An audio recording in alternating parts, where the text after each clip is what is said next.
Hare Krishna to all the devotees who have joined from different parts of the world. Please accept my humble obeisances.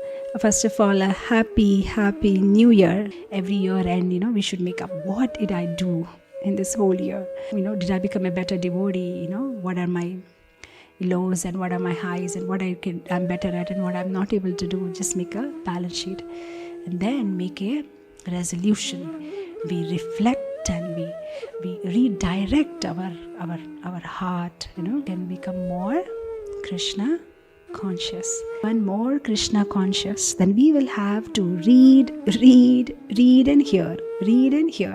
Shravanam and Kirtanam. The elephants by nature, by their physical structure, they're very powerful.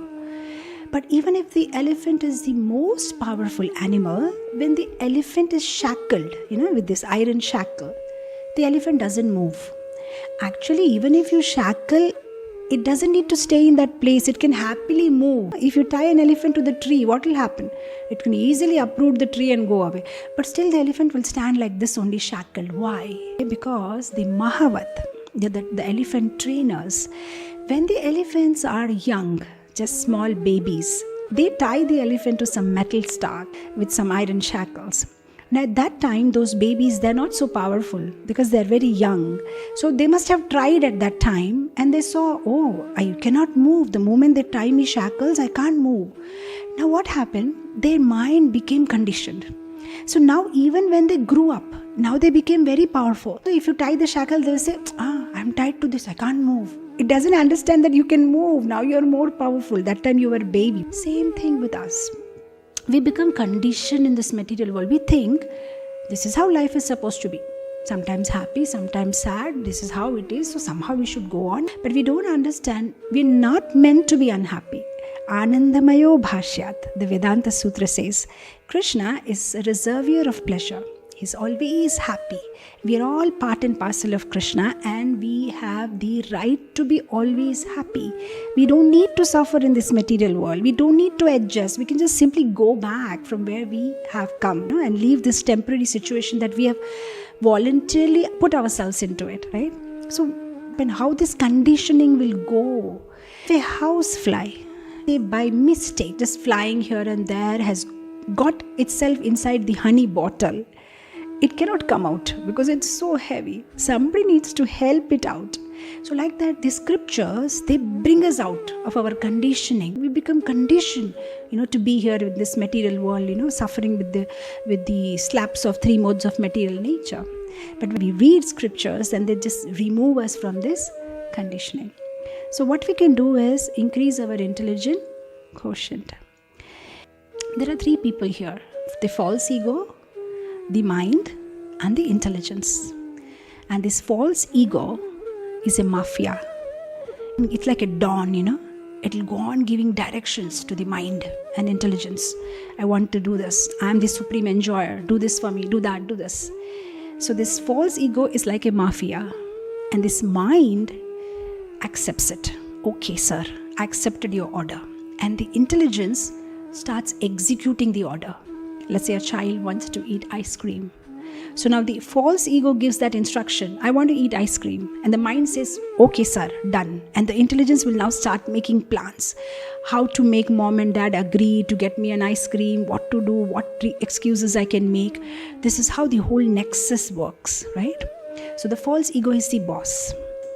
In the lives of pure devotees, false ego is the real ego.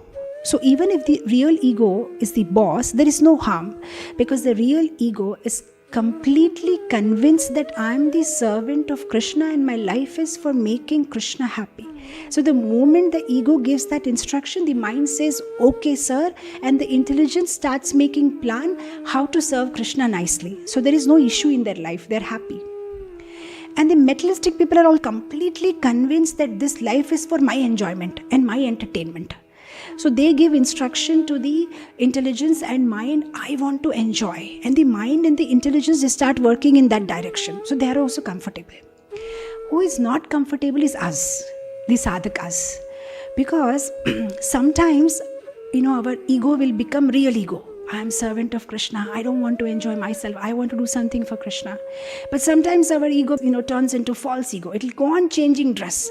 And then you will say, no, I want to go for this party. I want to go for this vacation. I want to go for this entertainment.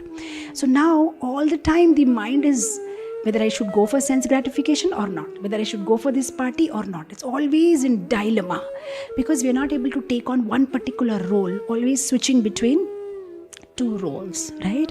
So let's remove this boss who is very confusing. Pure devotees' hearts, no problem. Materialistic people heart, no problem. Our heart, this boss is very confused. Sometimes this boss says, let's enjoy. Sometimes says, no, let's do Krishna Seva. So let's remove him from the position of boss. So who will take up the boss now? There are only 3 people working in our office: false ego, mind and intelligence. So let's make our intelligence the boss and let's remove the false ego from being in the position of the boss. So how to make the intelligence boss? Now something the intelligence has to do to become the CEO of the company. So we have to empower our intelligence. So when we empower our intelligence with scriptural knowledge, we read from Bhagavatam, we read from Bhagavad Gita, we read from Chaitanya Charitamrita, then we analyze, understand things as they are supposed to be understood. We're supposed to understand that everything that's happening in this world, there is Krishna's hand behind it. And now the intelligence will tell the false ego, look, you're not the boss. Okay? You're not the sole enjoyer. Krishna is the supreme enjoyer. So everything will fall into place. Srila Prabhupada ki jai. Hare Krishna.